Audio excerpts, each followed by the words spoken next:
கர்ணா ஏற்கனவே அபியை கொலை பண்ணுறதுக்கு திட்டம் போட்ட மாதிரி எல்லா வேலையும் நடந்துருச்சு. ஆனால் அபி இறந்துட்டாளா இல்லையா, இன்னும் எந்த நியூஸுமே வரலையே அப்படின்னு சொல்லிட்டு அந்த தகவலுக்காக காத்துட்டு இருக்காரு டென்ஷனாக. அந்த நேரத்தில் தான் நம்ம கர்ணாவால் அனுப்பப்பட்ட ஆள் மூலமாக ஒரு ஆள் வராங்க. அந்த இடத்துல அவர் கேட்குற கேள்வி, ஏய் என்னாச்சு, அபி இறந்துட்டாளா இல்லையா, என்ன தகவலும் வரல, ஒன்றும் வராமல் நான் எவ்வளோ டென்ஷனில் இருக்கேன் தெரியுமா அப்படின்னு சொல்லிட்டு கர்ணா கேட்க, அப்போ தான் அந்த ஆள் சொல்கிறான், இல்லை சார், அபியை கொலை பண்ணுறதுக்கு ஷூட்டும் பண்ணிட்டான். ஷூட் பண்ணதுமே அபியும் மயங்கி விழுந்துட்டாங்க. இந்த மாதிரி நேரத்தில் கரெக்டாக என்ன செஞ்சுட்டாங்கன்னா அபியை ஹாஸ்பிட்டலில் சேர்த்துட்டாங்க. இப்போ என்னடான்னு பார்த்தா அவனும் இல்லை, அவனை போலீஸும் சுட்டுட்டாங்க, அவன் இறந்துட்டான். இப்போ என்ன பண்ணிகிட்ருக்கா, அபி இறந்துட்டாளா உயிரோடு இருக்காளா அப்படின்னு கேட்க கர்ணா கேட்குறாரு. இதை கேட்டதுமே அப்போ தான் சொல்கிறாங்க, ஹாஸ்பிட்டலில் சேர்த்துருக்காங்க சார் அப்படின்னு சொல்ல, இனி இதுக்கு மேலே நம்ம எதுவுமே பண்ண முடியாது அப்படின்னு சொல்லும்போது தான், சரி அவன் இறந்துட்டான், இனி ஹாஸ்பிட்டலில் வச்சு கதையை முடிக்கிறதுக்கான வேலையை பார்க்க சொல்ல உன்னோட தலைவன்கிட்ட அப்படின்னு சொல்லிட்டு கர்ணா சொல்ல, சரிங்க சார், இன்னும் மேலும் பணம் வேணும்னா சொல்லு, நான் ஏற்கனவே பணம் நிறையவே கொடுத்துருக்கேன் உன்னோட பாஸுக்கு, அதனால தயவு செஞ்சு இந்த வேலையை ஒழுங்காக முடிக்க சொல்லு அப்படின்னு சொல்லிட்டு கர்ணா சொல்ல, சரிங்க சார் உடனே பண்ண சொல்லிடுறேன் அப்படின்னு சொல்லிட்டு ஹாஸ்பிட்டலில் அபியை கொலை பண்ணுறதுக்கு ஆளை அனுப்பிடுறாங்க. அப்போ தான் கர்ணாவும் மனசுக்குள்ளே நினைக்கிறாரு, அபி உனக்கு எதிராக நான் என்ன திட்டம் போட்டாலும் அது தவிடுபடி ஆயிடுது, உன்னை க்ளோஸ் பண்ணலாம் அப்படின்னு முயற்சி பண்ணாலும் எப்படி இருந்தாவது தப்பிச்சிடையே, இது எப்படி அபி, ஆனால் இன்னமும் உன்னோட உயிரோட வைக்கிறது என்னோட முட்டாள்தனம் தான், அதனால நீ உயிரோட இருக்கக்கூடாது அப்படின்னு சொல்லி நினைக்கிறாரு கர்ணா. கர்ணா சொன்னதுனால அங்கே கொலை பண்ணுறதுக்காக அபியை தேடி ஹாஸ்பிட்டல் போய் அங்கே ஹாஸ்பிட்டல் இருக்கிற ஒரு ஆள் மூலமாக விஷவசு போட்டு கொல்லணும் அப்படின்னு சொல்லிட்டு முயற்சி பண்ணுறாங்க. அந்த நேரத்தில் தான் நம்ம அபிக்கு எந்த இடத்துல எந்த விதமான ஆபத்து வந்தாலும் அதை தடுக்கிறதுக்கு தான் நம்ம வெற்றி இருக்காரே.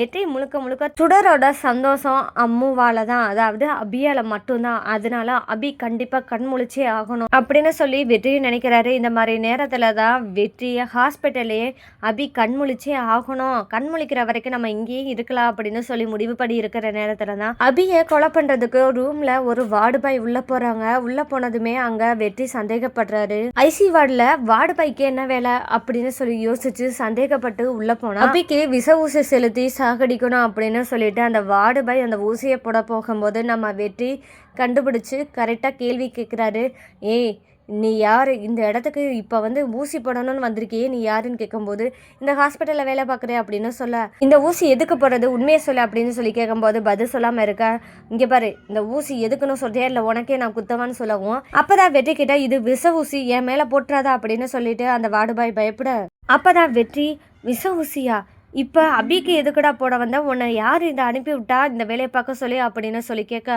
அந்த இடத்துல ஒழுங்காக சொல்கிறியா இந்த ஊசியை உனக்கே போடவா அப்படின்னு கேட்க, அப்போ தான் உண்மையே சொல்கிறான் அந்த வார்டு கர்ணா தான் அனுப்பி விட்டாரு அப்படின்னு சொல்ல, கர்ணாவா, கர்ணா எதுக்கு அனுப்பிவிட்டான் அப்படின்னு சொல்லி யோசிக்கிறாரு வெற்றி.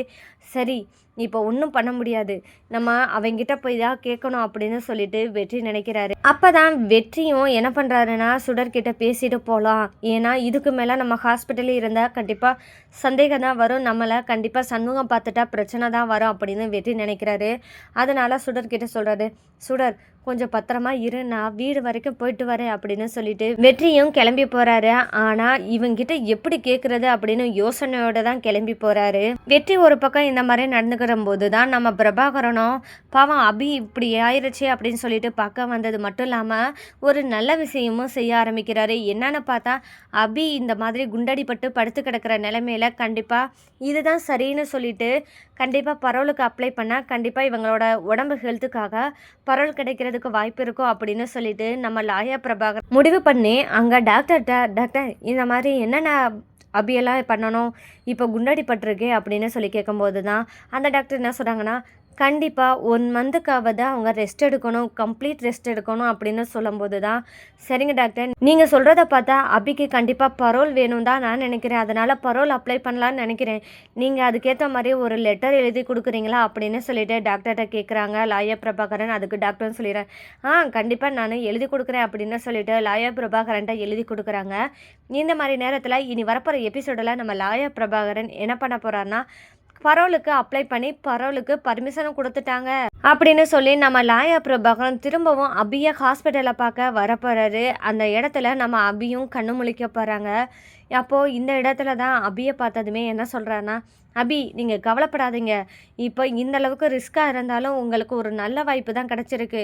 திரும்பவும் உங்களுக்கு பரோல் கிடச்சிருக்கு. இப்போ சந்தோஷமாக கொஞ்ச நாளைக்கு உங்கள் பொண்ணோட இருக்கிறதுக்கு வாய்ப்பும் கிடச்சிருக்கு. அதனால நீங்கள் கவலைப்படாதீங்க அப்படின்னு சொல்லிட்டு நம்ம லாயர் பிரபாகரன் சொல்ல, அப்போ தான் நம்ம அபிநயா சொல்கிறாங்க, ரொம்பவே நன்றி சார். நான் இப்போ உயிரோடு இருப்பேனா இல்லையா அப்படின்ற அளவுக்கு தான் நான் இருந்தேன். ஆனால் எப்படியோ என்னோட சுடருக்காக இப்போ பொழைச்சி வந்துட்டேன். நீங்கள் எங்களுக்காக பண்ணுற உதவி உண்மையிலே மறக்க முடியாதது அப்படின்னு சொல்லிட்டு சொல்கிறாங்க அபிநயா. அப்போ தான் நம்ம பிரபாகரனும் சொல்கிறாங்க, இதுக்கெல்லாம் எதுக்கு நன்றி சொல்லிக்கிட்டு, உண்மையை சொல்லப்போனால் நான் உங்களுக்காகவும் அது மட்டும் இல்லாமல் நம்ம சுடர் பாப்பாவுக்காகவும் தான் எல்லாத்தையும் பார்க்குறேன். நீங்கள் நிரபராதி. அப்படி இருக்கும்போது உங்களுக்கு நான் ஹெல்ப் பண்ணுறதுல எனக்கு எந்தவித ஆட்சேபனையும் எந்தவித கஷ்டமும் எனக்கு இல்லை. இதில் சந்தோஷம்தான் இருக்குது அப்படின்னு சொல்லிட்டு நம்ம லாயர் பிரபாகரன் பேசுகிறாரு. இது ஒரு பக்கம் நடக்கும்போது தான் நீ வரப்போகிற எபிசோடில் நம்ம கர்ணாவும் என்ன நினைக்கிறான்னா, என்னாச்சு இன்னும் அபியா ஹாஸ்பிட்டலில் உயிரோடு இருக்காளா இல்லையா, கொலை பண்ணிட்டாங்களா இல்லையா அப்படின்னு சொல்லிட்டு டென்ஷனோடு இருக்காரு கர்ணா. இந்த இடத்துல தான் நம்ம வெற்றி கரெக்டாக வீட்டுக்குள்ளே என்ட்ரி ஆகுறாரு. அப்போ என்ன கர்ணா இவ்வளோ டென்ஷனாக இருக்கான், கண்டிப்பாக அபி இறந்துட்டாளா இல்லையா, என் சொல்லி அனுப்பிச்ச ஆளை இன்னும் எந்த நியூஸும் சொல்லலாம் போலையே, அதனால தான் கர்ணா டென்ஷனாக இருக்கான் போல. எதுக்கு இவன் அபியை கொலை பண்ணுறதுக்காக ஆள் அனுப்பி விடணும், இதுக்கு பதில் அவங்கிட்ட இருந்தே நம்ம கேட்டுக்கலாம் அப்படின்னு சொல்லிட்டு வெற்றி பேச்ச ஆரம்பிக்கிறாரு. என்ன கர்ணா இவ்வளோ டென்ஷனாக இருக்கா அப்படின்னு சொல்லி வெற்றி கேட்க, அப்போ இவங்கிட்ட நம்ம உண்மையை சொன்னோம்னா கண்டிப்பாக கோவப்படுவான், அதனால மறைக்கிறதா நல்லதுன்னு சொல்லிட்டு கர்ணா என்ன சொல்ற, இல்லை வெற்றி அதெல்லாம் ஒன்றும் இல்லை, கம்பெனி பிரச்சனை அதனால தான் கொஞ்சம் எனக்கு டென்ஷனாக இருக்குது அப்படின்னு சொல்லிட்டு கர்ணா சொல்லி சமாளிக்கிறாரு. அப்போ தான் வெற்றி கர்ணா சொன்ன பதிலுக்காக கொஞ்சம் யோசிக்க ஆரம்பிக்கிறாரு.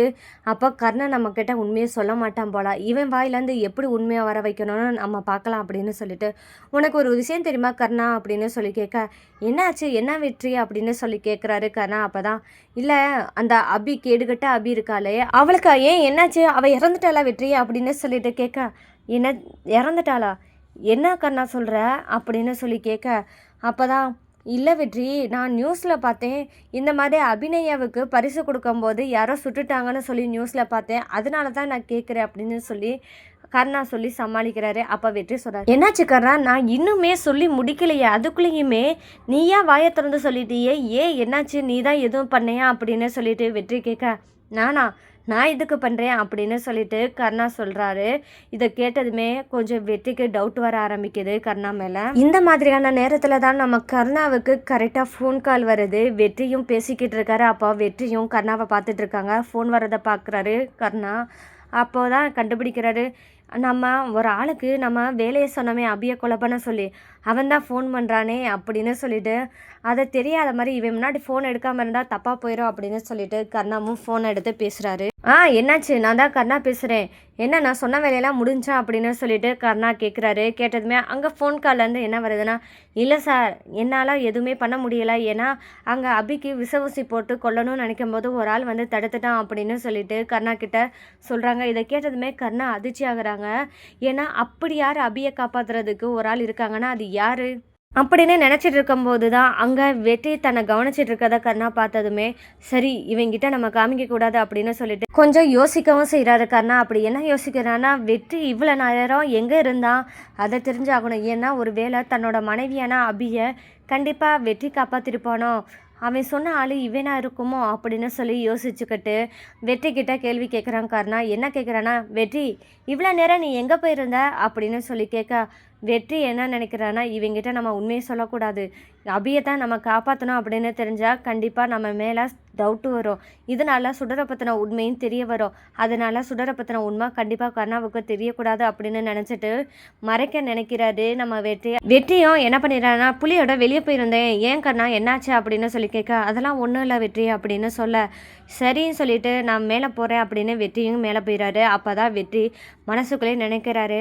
கர்ணா இவ்வளோ தூரம் தப்பு பண்ணிட்டு என்கிட்ட மறைக்க வேண்டிய அவசியம் என்ன, அபியும் 10 வருஷம் ஜெயில் தண்டனையை அனுபவிச்சிருக்கா, பத்தாக்குறைக்கு என்னோட பொண்ணும் 10 வருஷம் தண்டனை அனுபவிச்சிருக்கா, இப்போ அவள் பண்ண தப்புக்கு தான் ஜெயில் தண்டனையை அனுபவிச்சுட்டு இருக்கும்போது இவன் ஏன் அபியை கொல்லணும்னு நினைக்கணும், ஏதோ ஒரு ரகசியம் மறைஞ்சிருக்கு, இதை கண்டே பிடிச்சாகணும் அப்படின்னு சொல்லிட்டு நம்ம வெற்றி நினைக்கிறாரு. இனியாவது வெற்றி கர்ணா பற்றின உண்மையை தெரிஞ்சுப்பானோ, அது மட்டும் இல்லாமல் அங்கே பார்வதி சாகும்போது எழுதி வச்ச டைரியும் பார்த்து படிப்பாரா அப்படின்றது தாங்க இனி வரப்போ எபிசோடில் ட்விஸ்ட்டாக இருக்க போகுது.